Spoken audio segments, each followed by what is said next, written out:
Hey friends, I love this little spot I just found. Feels perfect for making a video outside. It's been a little while since I made a video and felt like it was time again. One thing I've been meaning to talk about is what I call the first sentence test. And this is in the context of fiction and novels, both reading them, which I do a fair bit of these days, and also writing them, which I also do. If you watch a movie or a TV show, they're really good at grabbing your attention. The first few minutes or scenes of a movie or a TV show typically really grab your attention and are very compelling and make you want to watch more. And they're good at kind of giving you something to keep your interest, so that scene by scene, episode by episode, hour by hour, whatever it is, you want to keep going and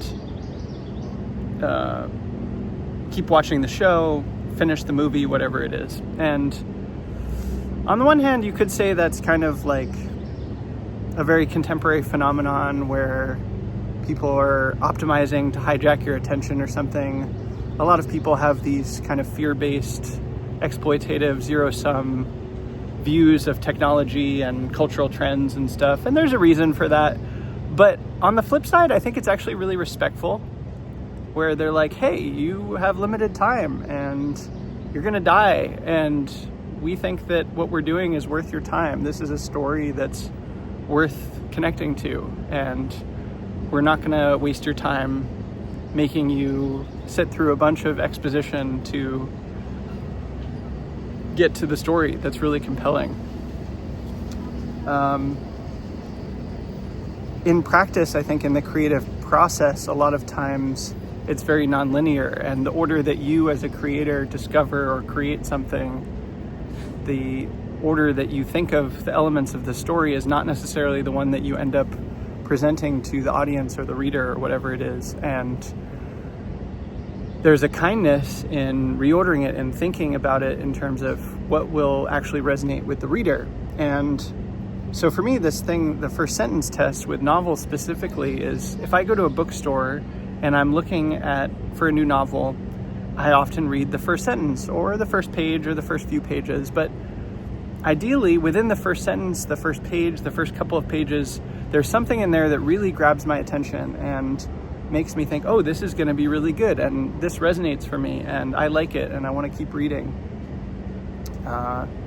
And sometimes, more often than I'd really like, the first sentence is something like, in August it was hot, or, the rain was falling, or something just bland or banal or predictable that doesn't captivate your attention, doesn't make you curious, doesn't make you want more.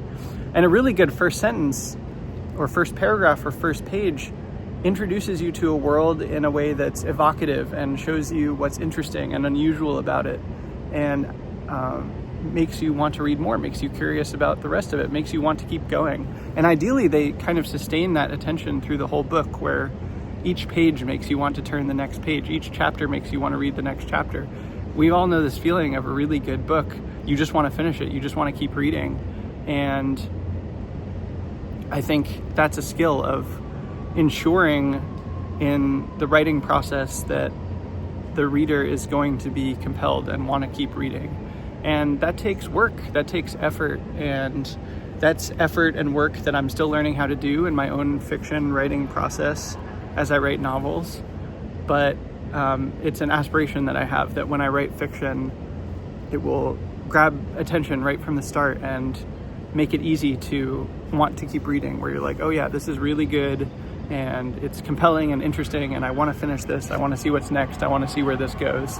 And I'm really surprised at how many novels that I read or look at don't really do this successfully.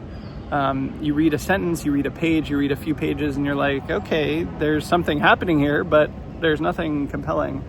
And conversely, when I read a novel that does pass this test, it's really rewarding. It's like, oh yeah, this is good, and I don't have to force myself to keep reading. It's enjoyable, it's interesting. So There are, of course, lots of great novels that would fail this first sentence test, especially older ones.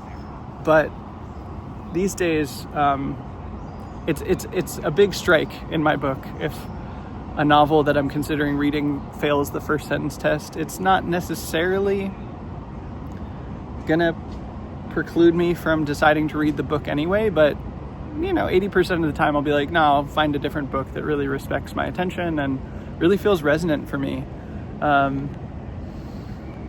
I think in finding the right book to read at the right time, you have to search for and feel for what's resonant for you and whether something feels rewarding in your body. And the first sentence test is a really easy way into that of, hey, did I actually enjoy this first sentence? Did I like this? Did it make me want to read more? And, it could be the first paragraph or the first page or two, but does the beginning of the book really invite me in and draw me in and make me want to read more? So, I think that thinking about this is useful as a reader for finding books that you want to read, and it's something I think about a lot in my own fiction writing process of, hey, is this a compelling start to a book, and am I respecting my reader's attention? So, I thought I'd share in case it was interesting to other readers or writers. Okay, hope you're well, friends. Talk soon.